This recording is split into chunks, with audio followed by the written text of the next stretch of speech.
Salam saudara-saudari yang terkasih di dalam nama Tuhan Yesus. Kita bertemu kembali di dalam ibadah Minggu, di mana ibadah kita ini adalah secara online 29 Agustus 2021. Mari siapkan hati dan pikiran kita di tempat kita masing-masing. Kita saat teduh sejenak.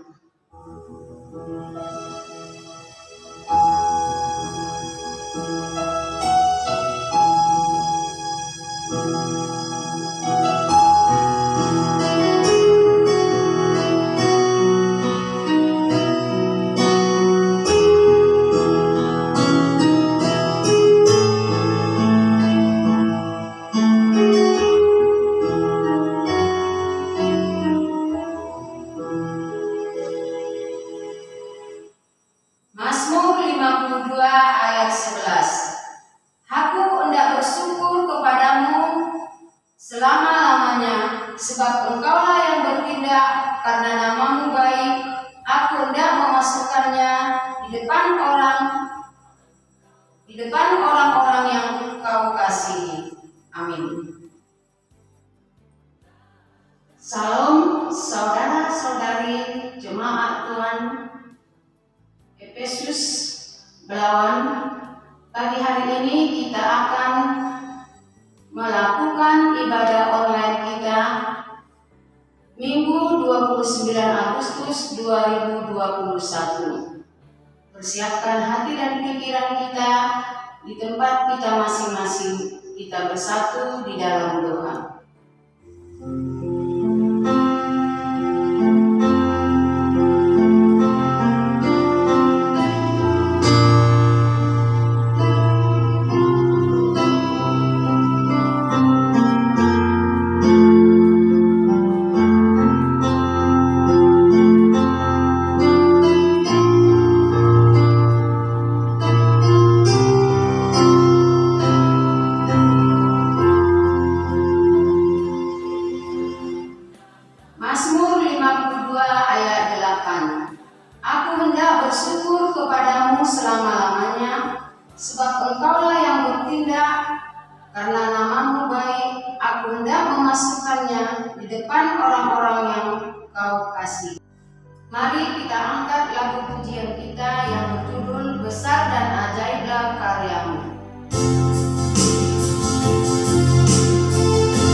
sengsara di bawah pemerintahan Pontius Pilatus, disalibkan, mati dan dikuburkan, pada hari yang ketiga bangkit pula dari antara orang mati, naik ke surga, duduk di sebelah kanan Allah Bapa yang Maha Kuasa, dan dari sana Ia akan datang untuk menghakimi orang yang hidup dan yang mati. Aku percaya kepada Roh Kudus, gereja yang kudus dan am, persekutuan orang kudus, pengampunan dosa, kebangkitan dari orang mati, dan hidup yang kekal. Amin. Jemaat Tuhan, kami persilakan duduk kembali. Mari kita bersatu di dalam doa. Bapa di dalam surga, pertolongan-Mu yang kami harapkan di dalam kehidupan kami. Engkau begitu baik terhadap kami, menjaga kami, dan memberkati kami hari lepas hari. Di pagi hari ini kembali kami datang kepada-Mu Tuhan, di mana kami melaksanakan ibadat kami. Kami serahkan pelayanan dan ibadah kami dari awal, pertengahan, serta akhir. Di dalam nama anak-Mu Tuhan dan Juru Selamat kami yang hidup. Haleluya. Amin. Responsoria yang diambil dari Mazmur 138 ayat 1 sampai 8. Jemaat Tuhan, kami undang untuk bangkit berdiri. Aku hendak bersyukur kepadamu dengan segenap hatiku, di hadapan-Mu para Allah aku akan bermazmur bagimu. Aku hendak sujud ke arah bait-Mu yang kudus dan memuji nama-Mu, oleh karena kasih-Mu dan oleh karena setia-Mu, sebab Kau buat nama-Mu dan janji-Mu melebihi segala sesuatu. Pada hari aku berseru, Engkau pun menjawab aku. Engkau menambahkan kekuatan dalam jiwaku. Semua raja di bumi akan bersyukur kepadamu, ya Tuhan, sebab mereka mendengar janji dari mulut-Mu. Mereka akan menyanyi tentang jalan-jalan Tuhan, sebab besar kemuliaan Tuhan. Tuhan itu tinggi, namun Dia melihat orang yang hina dan mengenal orang yang sombong dari jauh. Jika aku berada dalam kesesakan, Engkau mempertahankan hidupku.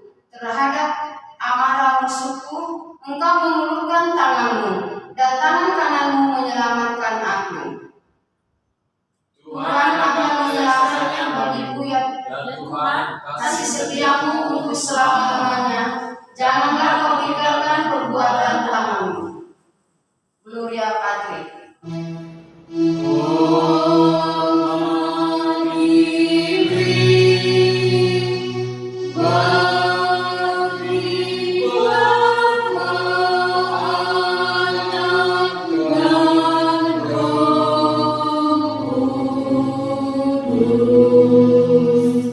Dari mula sampai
Saudara-saudara yang dikasihi Tuhan Yesus dimanapun Anda berada, pada hari ini kita bertemu kembali dengan sukacita. Saya percaya dan berharap penuh bahwa Bapak, Ibu, saudara-saudaraku yang dikasihi Tuhan Yesus, dimanapun Anda berada, tetap dalam lindungan Tuhan, bahkan dengan berkat yang terus bertambah-tambah. Dan saya mengajak, ketika berkat itu ada, mari kita juga memberkati orang lain supaya semakin luas orang yang mendapat berkat dan semakin sukacita dalam perjalanan hidup kita. Mari kita persiapkan hati untuk mendengarkan firman Tuhan. Kita berdoa. Damai sejahtera Allah yang melampaui segala akal dan pikiran manusia, itulah yang menyertai hati dan pikiranmu di dalam Kristus Yesus Tuhan kita. Amin. Saudara-saudara yang dikasihi Tuhan, saya mengajak kita untuk merenungkan satu bagian daripada pertumbuhan iman Kristen, yaitu pekabaran Injil. Pekabaran Injil itu berasal daripada pertumbuhan iman Kristen. Pertumbuhan iman Kristen berdasar kepada pengenalan kita dengan Tuhan Yesus. Semakin besar kita mengenal Yesus, maka semakin besar juga melejit juga pertumbuhan iman, maka semakin banyak dan semakin luas juga kesempatan untuk menyaksikan iman kita melalui pekabaran Injil. Saudara-saudara yang dikasihi oleh Tuhan Yesus, pada saat kita mendengar firman Tuhan, hati kita mau tidak mau, cepat atau lambat akan bergelora. Bergelora dan bergelora, sehingga gelora itu akan menjadi satu dorongan untuk membawa kita kepada satu pengakuan iman percaya, dan dengan pengakuan iman percaya itu kita akan semakin merasakan keteguhan iman. Dan dengan keteguhan iman itu kita juga akan diberkati. Dan dengan berkat itu pula lah Bapak, Ibu, saudara-saudara, kita akan terus melakukan apa yang baik di mata Tuhan. Dengan melakukan apa yang baik di mata Tuhan, itu akan menjadi kesaksian. Dan dengan kesaksian tersebut, orang lain juga akan diberkati. Mereka semakin mengenal Tuhan kita, Tuhan Yesus Kristus. Inilah tangga-tangga pertumbuhan iman sehingga kita menjadi orang-orang yang maksimal di dalam kerjaan Tuhan. Kesempatan baik hari ini, kita belajar satu kebenaran firman Tuhan dari 2 Timotius 4 ayatnya yang kedua. Demikian firman Tuhan, saudara-saudaraku yang dikasihi oleh Yesus. Firman Tuhan, beritakanlah firman, siap sedialah, baik atau tidak baik waktunya. Nyatakanlah apa yang salah, tegurlah dan nasihatilah dengan segala kesabaran dan pengajar. Tiap hari Injil tidak henti-hentinya diberitakan. Bahkan semakin dibabat, semakin merambat. Dan saudara, kalau kita perhatikan cabang pohon yang digunting, maka dia juga akan menumbuhkan cabang yang baru. Sehingga ketika dipelihara dengan baik, cabang itu akan semakin luas. Dan dengan meluasnya cabang tersebut ke kiri, ke kanan, ke atas, kemana-mana, maka dia juga mempunyai kesempatan untuk berbuah lebih banyak lagi. Pengalaman ini kita bisa lihat dalam pelaksanaan pekabaran Injil sampai pada saat. Tidak semua proses pekabaran Injil itu berjalan dengan mulus. Banyak tantangan yang kita hadapi dan banyak godaan serta cobaan yang merintangi. Tetapi apa yang terjadi? Injil itu tidak akan berhenti diberitakan sebelum waktunya tiba. Itu di mana Tuhan Yesus turun ke tengah-tengah dunia ini sebagai orang, sebagai anak Allah, sebagai sahabat kita, sebagai yang menyelamatkan kita untuk kembali ke rumah Bapa. Itulah yang disebut dengan akhir zaman. Dan saudaraku yang dikasihi Tuhan, walaupun ada kendala, tetapi kita harus tetap bersabar dan juga tetap memberikan pengajaran. Walaupun hari ini dia menerima Injil yang saya beritakan atau saudara kabarkan, tapi jangan putus asa karena esok masih ada harapan. Jadi selagi hari masih siang, mari kita terus melakukan tugas-tugas dan panggilan. Karena tahu bahwa apa yang disebut dengan pekabaran Injil, kita mau pahami dulu dari beberapa gambaran yang saya sampaikan dalam slide ini. Yang pertama, bahwa pekabaran Injil itu adalah perintah dari atas. Saudara tahu kalau itu adalah perintah dari atas, tidak ada bawahan yang berani menolaknya.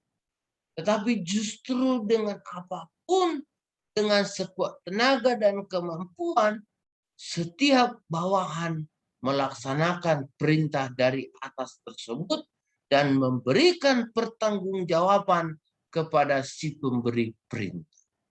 Belum Tuhan Yesus naik ke surga, Tuhan Yesus sudah memberikan perintah dari atas.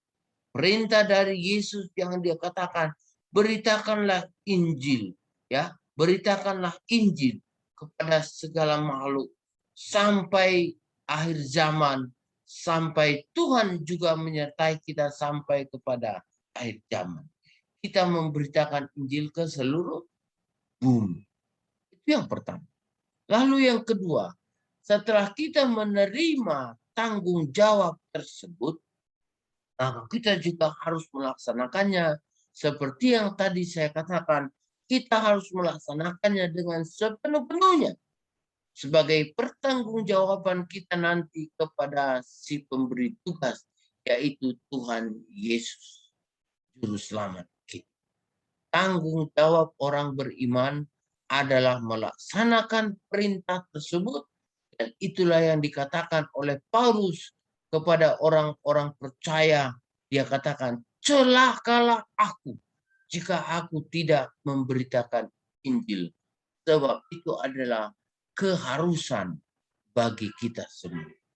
Dan saudara, ini adalah merupakan hal yang mengingatkan kita supaya kita lebih bersungguh-sungguh dan supaya kita lebih bertanggung jawab untuk melakukan tugas-tugas kita itu, sehingga apapun yang kita lakukan haruslah di dalam Tuhan dan fokus kepada Tuhan, jangan kepada manusia.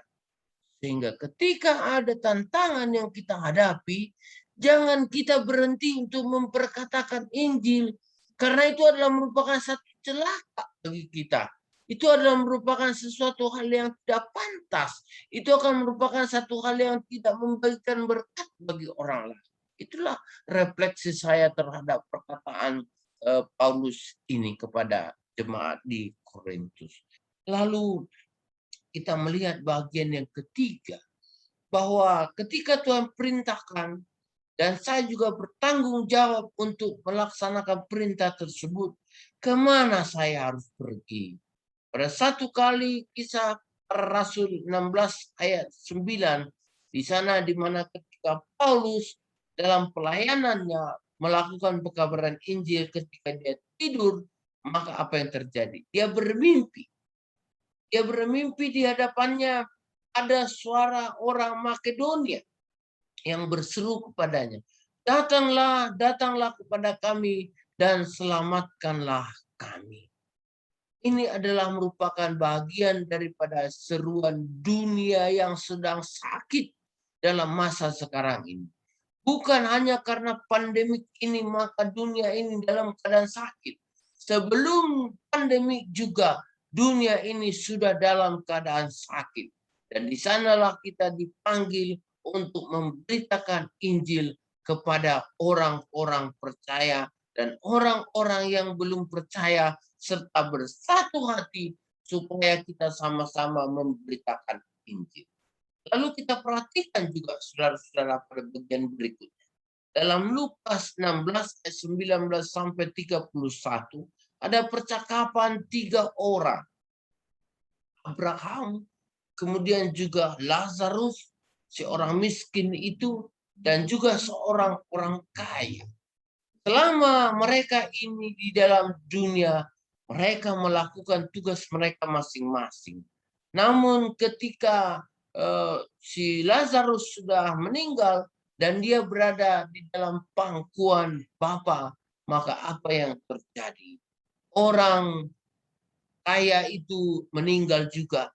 Lalu dia melihat Lazarus digendong di surga. Dia pun berseru. Lalu apa yang dikatakan? Dia katakan, tolonglah setidaknya beritakan kepada saudara-saudaraku. Masih ada lagi saudara-saudaraku di dunia yang masih hidup. Tolonglah beritakan supaya jangan posisi seperti aku ini, ya. Beritakanlah kepada mereka Injil supaya mereka itu boleh bertobat dan nanti ketika mereka meninggal dunia mati, mereka tidak seperti aku di neraka. Lalu pada saat itu dalam percakapan dikatakan, biarlah mereka mendapatkan pemberitaan dan orang-orang dari orang-orang yang ada di dunia karena hal itu pemberitaan itu maksudnya masih terus berlangsung sampai pada kesudahan. Artinya apa? Orang-orang di dunia yang merintih itu diberikan juga firman. Nah, orang-orang yang berada di dunia itu mereka juga punya kesempatan untuk mendapatkan firman Tuhan. Dan dari mana mereka mendapatkan firman Tuhan? Ya, dari orang-orang percaya yang ada di dalam dunia. Dari siapa? Dari saya dan dari saudara-saudara yang sudah mempunyai pertumbuhan iman. Di sini ada lihat 4 tokoh yang luar biasa menurut refleksi iman saya sebagai Bapak Gereja, Tuhan daripada segala Tuhan dan sumber inspirasi untuk melakukan pekabaran Injil. Semuanya memiliki satu pengalaman yang luar biasa, yaitu berkesempatan untuk mengabarkan Injil berdasarkan perjumpaan mereka masing-masing dengan Tuhan Yesus. Jadi kualitas iman mereka ini menentukan kualitas mereka untuk memberitakan Injil. Yesus setelah dia memberitakan Injil, memberkati 5.000 orang di bukit itu, lalu mengutus murid-muridnya berdua-dua orang, mengutus muridnya lagi 70 orang, dan mengutus orang banyak ketika dia belum terangkat naik ke surga. Itulah yang memberitakan Injil di dunia ini sejak pada mulanya sampai nanti pada kesudahannya akan terus seperti rantai yang berjejaring terus semakin lama semakin panjang dan semakin luar biasa. Sementara apa yang dilakukan oleh Yesus dan bapak-bapak gereja ini sudah menjadi kesaksian bagi dunia sampai dengan masa sekarang ini. Mereka ini semua mempunyai perannya di zamannya masing-masing, ya. Mempunyai peranannya di zamannya masing-masing untuk memberitakan Injil dan menjadi berkat bagi banyak orang. Kemajuan gereja pada masa sekarang ini tidak terlepas dari perjuangan oleh John Wesley, John Song, dan juga E.L. Manson, bahkan banyak lagi sederetan hamba-hamba Tuhan yang mempertaruhkan hidup mati mereka, melewati masa-masa yang sulit sekalipun, baik atau tidak baik waktunya, tetapi mereka terus memperjuangkan iman mereka demi pertumbuhan iman orang banyak, sehingga mereka hari ini kita salut dan hormat akan perjuangan mereka.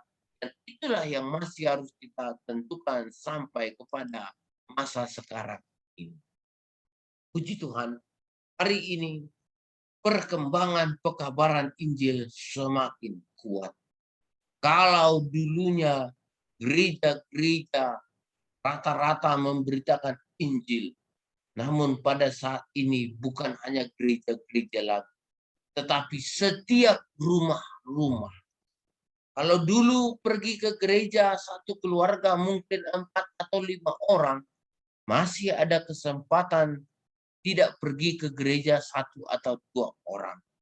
Tapi ketika sekarang ibadah dilakukan secara virtual dan dilaksanakan di rumah masing-masing, maka kita bisa melihat perkembangan yang dahsyat, di mana ketika pintu satu gereja ditutup, maka ratusan pintu rumah-rumah dibuka untuk memberitakan Injil.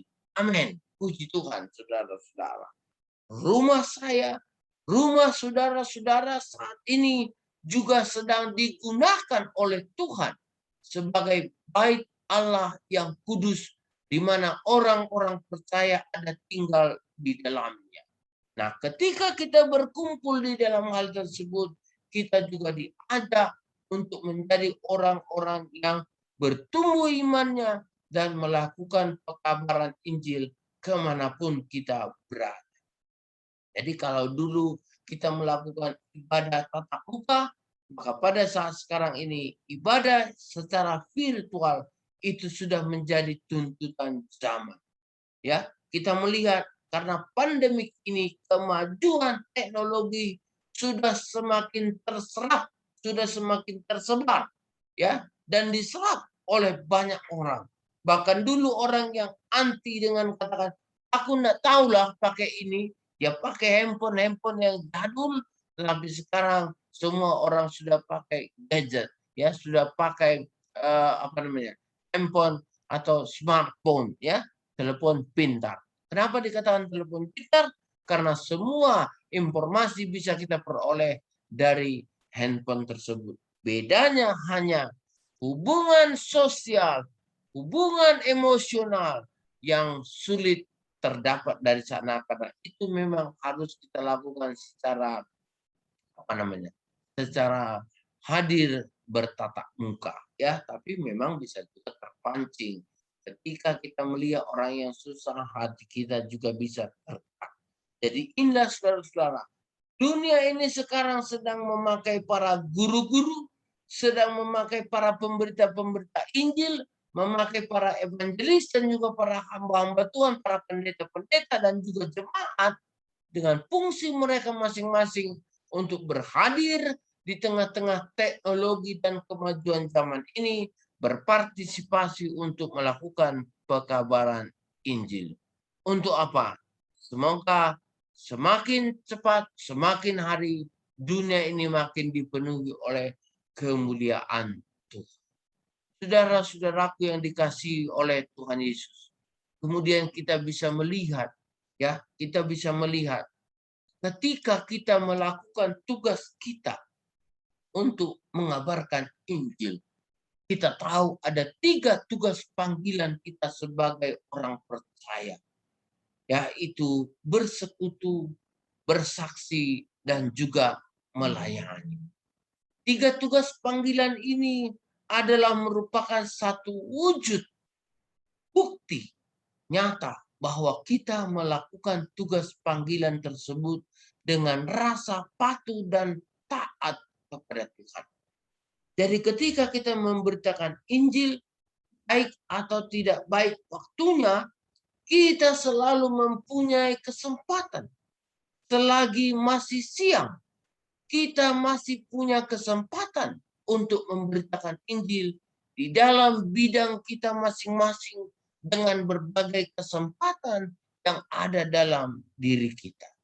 Jadi mari kita melihat bahwa ketika saudara-saudara memberitakan Injil, melakukan pekabaran Injil kepada siapa saja, baik dia untuk meneguhkan iman orang yang percaya, maupun dia mengundang orang lain supaya mereka datang dan percaya kepada Tuhan Yesus dan menerima Tuhan Yesus sebagai Tuhan dan Juru Selamatnya, semakin kuat atau semakin sedaya mampu yang saudara miliki untuk menyatakan kebenaran itu adalah merupakan satu upaya di mana kita pertama memproklamasikan keselamatan di dalam Yesus Kristus, yang artinya adalah gereja terpanggil untuk menyatakan Kristus kepada dunia. Tadi seperti yang dikatakan dalam pembicaraan Abraham dan Lazarus serta orang kaya itu, di dalam pembicaraannya mereka katakan, biarlah orang-orang yang di dunia itu mendengar berita dan mereka bisa menjadi selamat. Dan berdasarkan panggilan Makedonia itu, marilah, beritakanlah Injil, selamatkanlah kami. Berdasarkan panggilan tersebut, juga kita mempunyai peranan untuk memproklamirkan Kristus kepada dunia.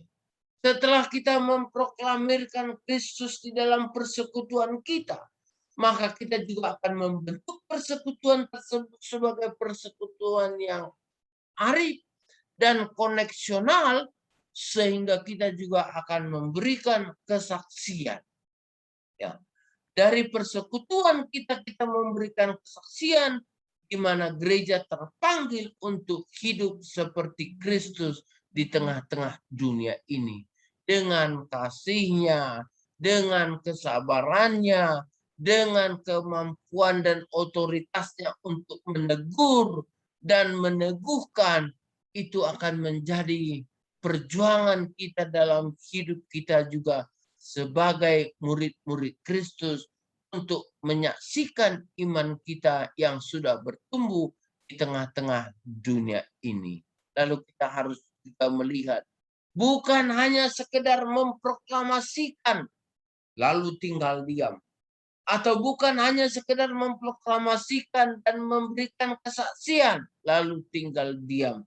Memang bisa saja apa yang saudara proklamasikan itu kan firman Tuhan.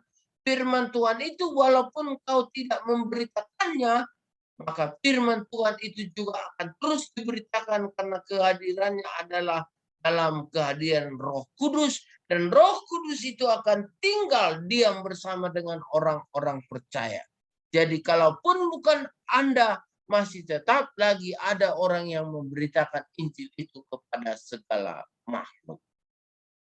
Namun ketika kita sudah melakukan, kita sudah memproklamasikan firman Tuhan, memproklamasikan Kristus kepada dunia, dan kita juga terpanggil untuk hidup seperti apa yang dilakukan oleh Tuhan Yesus di tengah-tengah dunia ini, ya, sesuai dengan kemampuan kita dan berpedoman kepada Injil, maka kita juga terpanggil untuk pelayanan.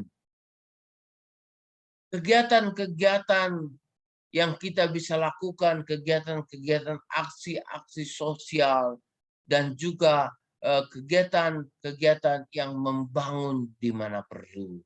Jadi seperti akhir-akhir ini, terutama di dalam kondisi PPKM, ada banyak sekali gerakan-gerakan yang dilakukan oleh orang-orang percaya melalui memberikan bantuan sembako. Ada juga yang berusaha untuk menyumbangkan sebagian hartanya dengan membeli makanan dalam beberapa bungkus dan dibagikan kepada orang-orang yang membutuhkannya. Namun semuanya ini, saudara-saudara, adalah merupakan ikatan, merupakan panggilan daripada pelayanan yang kita lakukan setiap hari dan setiap saat.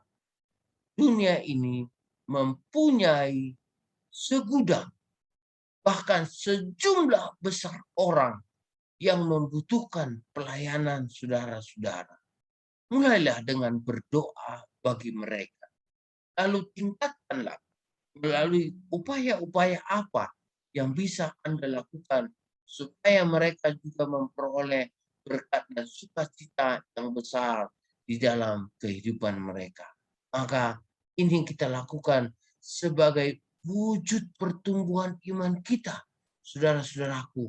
Dan karena pertumbuhan iman kita itu pula lah, maka Tuhan Yesus akan dilihat kehadirannya melalui kehadiran kita di tengah-tengah dunia ini. Jadi kita akan mengakhiri pertemuan kita pada hari ini. Pengajaran yang saya berikan hari ini adalah mari mewartakan Injil, karena itu adalah merupakan cara kita menyatakan pertumbuhan iman kepada orang lain. Ada banyak orang yang berkata, "Boksu, pendeta, saya tidak layak." Saya mau katakan kepada saudara-saudara, barang siapa yang sudah percaya kepada Tuhan Yesus dan menerima Tuhan Yesus sebagai Tuhan dan Juru Selamatnya, dialah orang-orang yang dipanggil untuk menyatakan pertumbuhan iman, karena pertumbuhan iman orang tersebut sudah tahan uji. Jangan takut, tetap berharap. Tuhan berada di depan hidup kita dan memimpin kita ke dalam kesempatan untuk menyampaikan Injil, yaitu kabar baik yang menceritakan Yesus adalah Juru Selamat dunia ini. Amin. Mari kita satukan hati. Mari kita. Bapa, hamba berdoa untuk semua orang yang telah mendengarkan kesempatan ini, di mana hamba-Mu men-sharingkan firman Tuhan. Biarlah semua perkataan-perkataan yang disampaikan boleh dibantu oleh Roh Kudus untuk kami pahami dan kami renungkan. Sehingga dari sana akan timbul motivasi untuk melakukan pemberitaan Injil. Sebab itu adalah panggilan daripada hidup kami sebagai orang. Sehingga ketika Bapa Engkau turun ke dalam dunia, Engkau menemukan kami sebagai hamba-hamba-Mu yang dapat dipercaya. Dan karena kami melakukan perkara-perkara ini, maka itu juga Bapa yang akan membawa kami masuk ke rumah-Mu yang Engkau sediakan saat ini bagi setiap orang percaya. Bisa saja kami mengalami tantangan yang boleh membuat iman kami terganggu. Tapi hamba-Mu memohon Tuhan, ketika kami menghadapi kendala atau hambatan tersebut, biarlah roh kami juga hidup dan mencari Engkau, sehingga kami boleh diangkat dari kondisi tersebut menjadi kuat kembali, bahkan melejit melakukan pekabaran Injil, karena kami rindu Tuhan senantiasa menyertai kami. Berkati ketika hari ini ada yang mengalami kesusahan. Berkati ketika hari ini ketika ada orang yang mengalami hidup yang hampa dan kosong. Berkati pada hari ini supaya orang-orang yang berseru-seru dan memanggil-manggil supaya dia diselamatkan oleh kami temukan, sehingga mereka juga boleh menjadi saksi-saksi iman di dalam kehidupan mereka. Berkati hidup kami Tuhan dengan apa yang bisa kami lakukan untuk mengabarkan Injil. Walaupun satu saat kami ini mengalami kesusahan atau hambatan, tapi kami yakin ketika kami buka hidup kami kepada Tuhan, Tuhan akan menolong kami dan memberikan berkat yang luar biasa bagi kemuliaan nama Tuhan. Bapa, berkatilah dunia yang sedang sakit sekarang dengan pemulihan melalui pertumbuhan iman orang yang percaya, yang menyaksikan kabar keselamatan, sehingga dunia ini semakin dipulihkan oleh berkat dan kasih-Mu.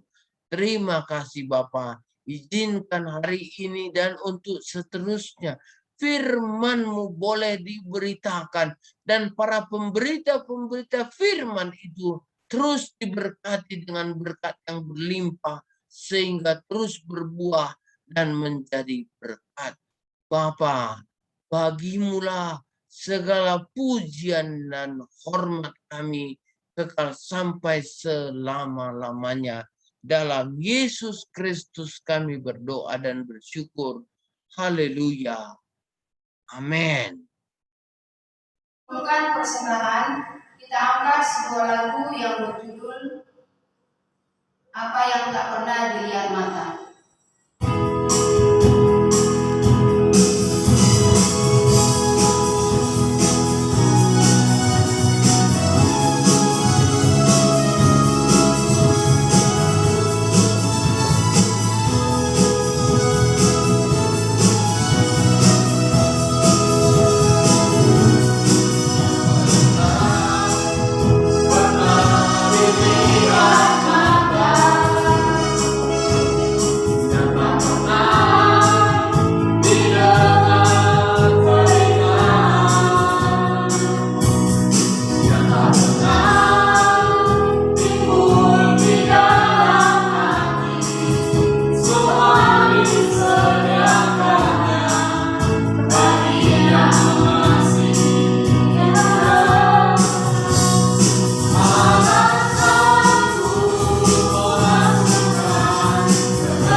Engkau yang mencukupkan apa yang mereka butuhkan. Begitu juga Tuhan, jemaat yang telah memberikan persembahan, biarlah Tuhan yang memberikan berkat dan rezeki yang berlimpah, dan jemaat yang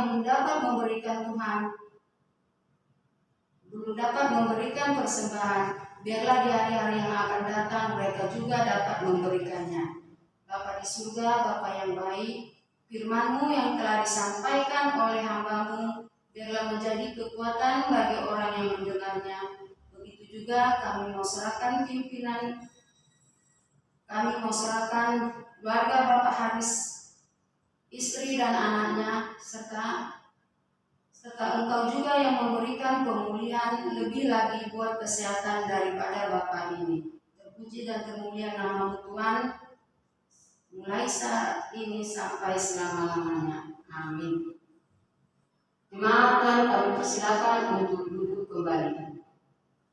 Untuk mengakhiri daripada ibadah kita angkat sebuah lagu yang berjudul Hatiku Tenang.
undang untuk bangkit berdiri.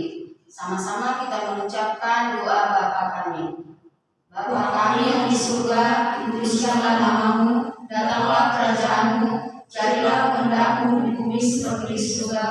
Berikanlah kami pada hari ini makanan kami yang secukupnya, dan ampunilah kami akan kesalahan kami, seperti kami juga mengampuni orang yang bersalah kepada kami. Dan janganlah membawa kami ke dalam pencobaan, tetapi lepaskanlah kami daripada yang jahat, karena Engkau yang punya kerajaan dan kuasa dan kemuliaan sampai selama-lamanya. Amin.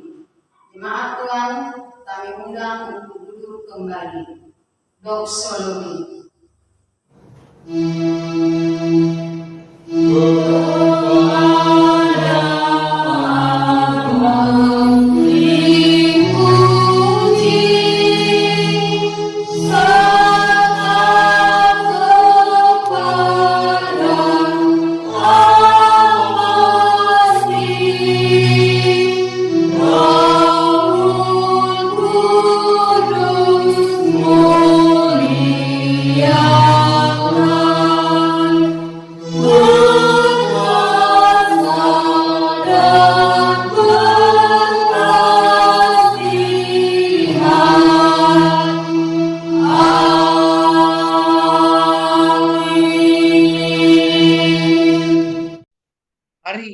Ketika engkau telah mendengarkan firman Tuhan, berjalanlah di dalam kebenaran firman itu dan hiduplah sesuai dengan pertolongan Tuhan saja.